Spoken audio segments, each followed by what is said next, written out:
नमस्कार. मोठी बातमी समोर येते. शिक्षकांच्या हाती लेखणी की झाडू, गौड्रे येथील शाळेचा संतापजनक प्रकार. पहा सविस्तर.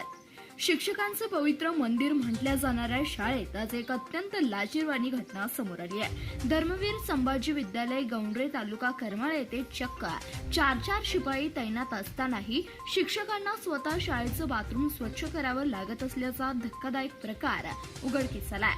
उघडा डोळे पाहणे काय आहे नेमकं प्रकरण, पाहूयात सविस्तर. शाळेत शिपायाचा ताफा असतानाही गेल्या महिन्याभरापासून विद्यार्थ्यांच्या आणि शिक्षकांच्या स्वच्छतागृहाची साफसफाई झालेली नाही. अस्वच्छतेमुळे तिथे उभे राहणेही कठीण झालंय.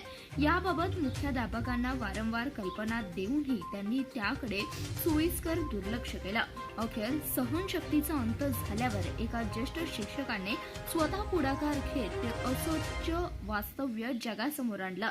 सोलापूर जिल्हा माध्यमिक शिक्षण संघटनेचे उपाध्यक्ष श्री उत्तमराव हनपुडे सर यांनी स्वतः शिक्षक असूनही शाळेच्या बाथरूमची स्वच्छता केली. प्रशासनाच्या नाकारतेपणाचा निषेध म्हणून आणि विद्यार्थ्यांच्या आरोग्यासाठी त्यांनी हे पाऊल उचललं आहे. एका बाजूला सरकार स्वच्छ भारतच्या घोषणा देत असताना दुसरीकडे अनुदानित शाळेमध्ये शिपाई असूनही शिक्षकांना हे काम करावं लागतंय. ही शिक्षण क्षेत्रातील शोकांकित आहे. 4 शिपाई नेमके करतात तरी काय? त्यांच्याकडून काम करून घेण्याची जबाबदारी कोणाची? मुख्याध्यापकांचे दुर्लक्ष का?